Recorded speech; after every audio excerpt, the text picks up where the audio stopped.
Salut à toi, c'est Laurent, on se retrouve aujourd'hui pour une analyse d'un nouveau projet sur Clubfunding, un projet pour ce soir qui s'appelle Le Petit Minci. Alors Clubfunding, si tu le connais pas, moi c'est une plateforme sur laquelle j'investis depuis pas mal de temps. Aujourd'hui j'ai 21 000 € en portefeuille, je suis à un taux d'intérêt brut de 11,39%. Et si tu n'as jamais investi sur cette plateforme, écoute, il y a un lien en description qui te permet d'obtenir 50 € sur ton premier investissement. Donc ce projet-là, il n'est pas énorme, 260 000 € à collecter, c'est pas monstrueux par rapport à ce que fait généralement cette plateforme, durée 24 mois, rendement 10,5%. Donc on va regarder directement la plaquette que j'ai pu avoir. Alors, petite parenthèse sur Clubfunding, voilà, j'étais fortement agacé sur cette plateforme là ces derniers temps.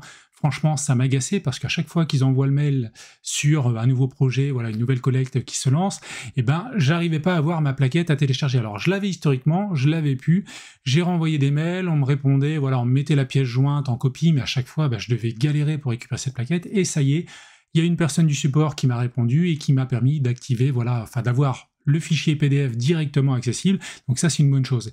Et le deuxième point, je reviens justement, et c'est important que je t'en parle, c'est le délai en fait d'émission. Voilà, je te montre, j'avais cette difficulté-là sur Campus Tech. Campus Tech, c'est un projet auquel j'ai souscrit, je crois, à peu près mi-juillet. Donc au début, il disait date d'émission fin juillet, puis après c'était début août, et maintenant là, on a reçu un mail 10 septembre. Mais heureusement, Clubfunding fait bien les choses. Ils ont évoqué que voilà, à partir de début août, les intérêts en fait commençaient à courir. Heureusement, ce qui permet en fait d'éviter un délai de carence bien trop long, parce que si c'était entre mi-juillet et le 10 septembre, c'est quasiment 2 mois. Donc là, on aura à peu près 3 semaines de délai de carence, qui est plus important que la première brique, parce que la première brique, moi je suis à peu près à 6-7 jours. Néanmoins, ça reste pas dramatique, d'autant que là, les projets sont assez longs sur cette plateforme, et puis il y a de bons projets également. Donc du coup, j'allais quasiment faire une vidéo critique sur Clubfunding, voilà, sur ces 2 points, mais hier, ils m'ont sauvé la mise, voilà, 2 mails qui m'ont permis en fait de lever mes 2 inquiétudes, et c'est parfait. Donc du coup, aujourd'hui, on repart sur une analyse. Et donc, je vais ouvrir le petit PDF que voici. Donc 260 000 €, 24 mois, 10,5%. Donc le projet, il se passe à Minci, c'est à côté de Melun, on va voir ça sur la carte juste après. Donc société émettrice SAR financière du Petit Jard. Donc on va avoir des sûretés, et très intéressantes je trouve, là c'est vraiment top. Donc une garantie hypothécaire de premier rang sur l'actif, donc on sera les seuls créanciers, ça c'est bien, il n'y a pas de banque. Caution personnelle et solidaire notariée de monsieur Arnaud Brindos, bon ça c'est un petit peu secondaire, allez là c'est toujours ça, voilà, sur le patrimoine personnel de la personne, mais c'est pas la garantie premium, clairement.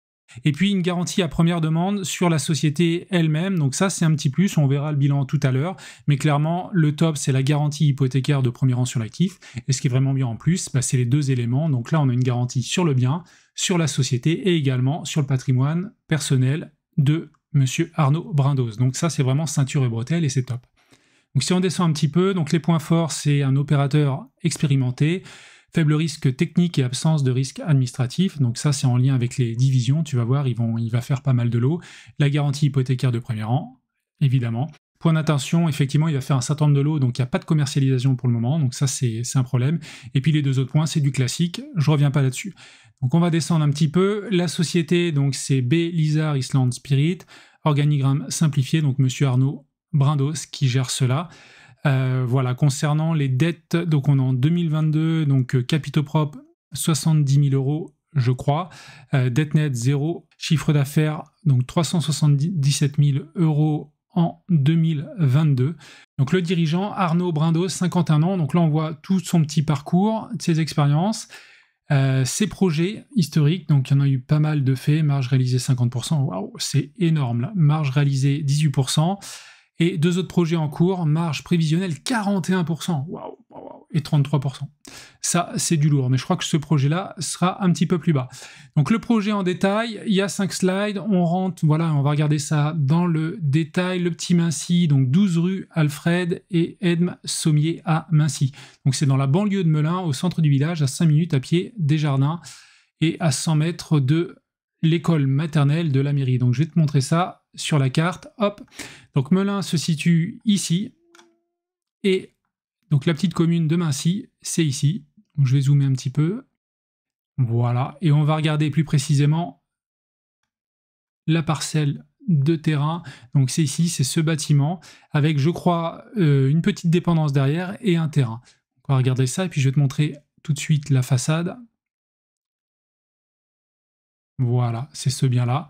Propre, nickel. Bon, concernant les volets, c'est pas majeur, mais je me demande où sont les volets, clairement. Donc ils sont peut-être en train de les retaper, enfin au moment de la prise de vue, je ne sais pas.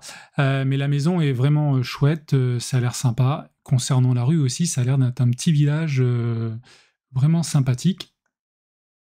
Il n'y a pas énormément d'habitants, hein. Je crois que c'est moins de 2000, on va regarder ça juste après.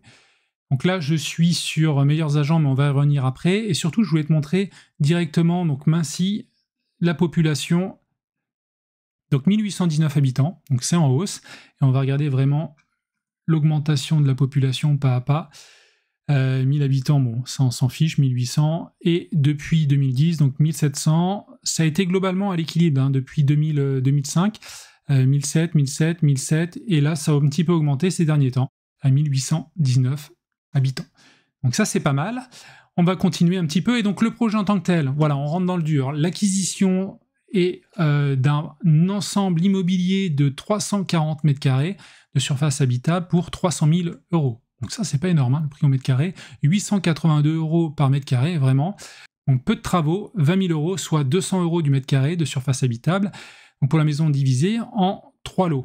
Et il va revendre tout ça à la découpe en lot pour 560 000 euros. Donc on verra par la suite qu'il y aura un petit tableau, mais surtout ce qui est intéressant, c'est ça, c'est que tu as un immeuble qui donne donc sur la rue, donc de 240 mètres carrés de surface habitable. L'actif, donc cette partie-là va être divisée en 6 lots. Donc tu as 3 niveaux et tu vas avoir 2 apparts globalement à chaque niveau. Après tu as une maisonnette au fond de la parcelle de 100 mètres carrés de surface habitable. Là l'actif va être divisé en 3 lots, donc 3 petits apparts encore de globalement 30 mètres carrés chacun.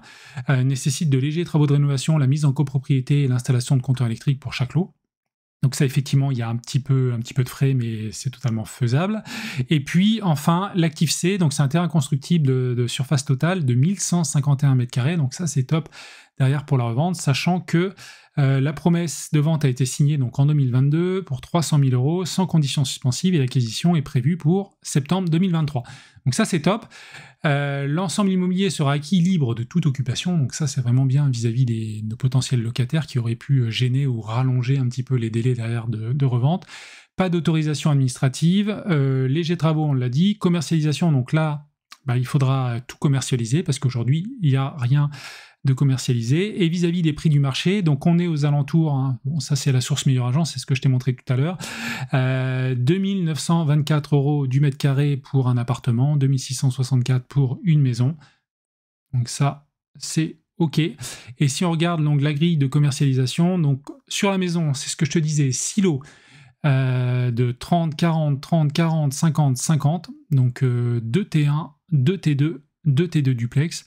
Donc le prix de revente cible, c'est 60 000 euros, et donc il va être aux alentours de 1500, 2000 euros du mètre carré, sachant que pour un appartement, on est plutôt sur cette petite commune à 2924.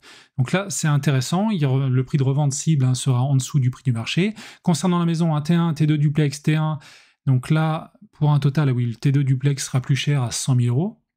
Les deux autres seront à 50 000, donc là aussi on ressort, alors un petit peu plus cher ici, à 2000 euros du mètre carré, mais quoi qu'il en soit, on est toujours en dessous du prix moyen sur cette commune-là. Et puis, globalement, voilà, donc pas de commercialisation aujourd'hui, et le chiffre d'affaires global du projet, 560 000 euros. Et là, ce qui est évoqué ici, c'est que les terrains, donc la parcelle de terrain d'un peu plus de 1000 m² ne sera pas intégrée dans la grille de vente, car elle sera conservée en patrimoine pour une durée indéterminée. Donc je pense qu'il va le garder un petit temps, et puis il essaiera de le revendre par la suite. Donc voilà le bilan financier, donc 560 000 euros, c'est ce qu'on a évoqué, divisé donc en 2 parties, la maison, les 6 lots à 60 000 euros chacun, donc 360 000, les 3 lots de l'appartement, 200 000, je sais plus si c'est 3, oui c'est ça, 3 lots sur la petite maison au fond de la parcelle, prix d'acquisition 312 000, et clairement, voilà, 918 euros le mètre carré à l'achat, sachant qu'il n'y a pas énormément de travaux, c'est vraiment un bel achat qu'il a fait, ce marchand de biens. Travaux, 26 000 euros, donc c'est pas grand-chose, bon, c'est notamment, je crois, la division et le rajout de lignes électriques de compteurs sur la maison du fond. Honoraires de gestion et de commercialisation, 50 000 euros, Donc ça, effectivement, cette partie est cruciale là. Maintenant, il va falloir passer à la vente sur l'ensemble des lots. Divers et imprévus, donc 14 000 €. Donc ça, c'est toujours bien que ça soit qu'il y ait une petite enveloppe en cas d'imprévu, c'est indispensable. Et les frais financiers, notamment Club Funding, 70 000 € et un prix de revient 473 000 €, sachant qu'il a une marge de 16%, ce qui est assez confortable. Voilà, on a vu mieux, on a vu pire, mais 16%, c'est vraiment pas mal. Donc si je descends un petit peu, ça c'est intéressant donc, vis-à-vis de l'opération. Donc comme je te l'ai dit, on est les créanciers numéro 1, émission obligataire Club Funding, donc il n'y a pas de banque derrière, 260 000 €. Et les fonds propres de l'opérateur, donc 213 000 €. Donc ça, c'est simple, sachant que quand tu regardes le prix de revient à 473 000 €, 260 000 €, voilà, on est à 46% de LTV, donc ça, c'est bien, sachant que le bien a été acheté à 312 000 €, on a une hypothèque de premier rang, on prête que 260 000 €, donc si le projet se passe pas bien, voilà, on récupère le bien, on le revend par voie judiciaire, par adjudication, et normalement, on devrait rentrer dans nos frais. Donc ça, c'est top, y compris les sûretés, donc c'est vraiment voilà, quelque chose d'assez intéressant, un beau projet sur lequel voilà, il peut être intéressant d'investir. Donc maintenant, on passe au bilan financier voilà, de la société au 31 décembre 2022. Donc on va regarder le bilan simplifié principalement. Donc 70 000 € de capitaux propres, passif courant 57 000, donc là on est plutôt pas mal. Est-ce qu'on peut voir des choses ici? Actifs immobilisés, donc 9 000 €, actifs courants, donc stock, client, je sais pas ce qu'ils appellent stock, etc. Si tu le sais, n'hésite pas à me le dire en description, enfin en commentaire. Voilà, donc là c'est comptes sociaux, arrêté, donc SAS financier du Petit Jard, et ça c'est Sarl B. Lizard Iceland Spirit. Donc ça j'ai pas bien compris, je crois qu'il y a un petit schéma au départ, voilà c'est ça. Donc il y a une première société avec deux sociétés, c'est sûrement une société fille et mère, avec l'emprunt obligataire via cette société fille. Voilà, donc on a les deux bilans. Ça, c'est intéressant, je te laisse regarder. Après, c'est pas le point, moi, qui me semble... Bon, c'est important. Si on n'avait qu'une GAPD, effectivement, il faudrait regarder de manière approfondie les bilans des sociétés. Là, on a une hypothèque de premier rang, ce qui veut dire que bah, voilà, ça sera ça en premier. On a une garantie sur le bien. Après, on pourrait passer à la garantie sur la société. Et enfin, sur le patrimoine personnel du porteur de projet. Donc effectivement, c'est un beau petit projet, je trouve, assez intéressant, prix de revente inférieur au prix du marché, puis les deux petites voilà, remarques que je peux faire qui sont pas très voilà, qui sont moyennes, on va dire, c'est la rentabilité qui est pas énorme, 10,5%, et puis l'autre point, c'est pas de pré-commercialisation. Néanmoins, vu le prix de revente, enfin voilà, vu le prix de sortie, je pense que ça se revendra facilement. Donc voilà ce que je pouvais te dire sur ce projet. N'hésite pas à faire tes propres commentaires voilà, en dessous de la vidéo, et je te dis à la prochaine pour une nouvelle analyse. Ciao!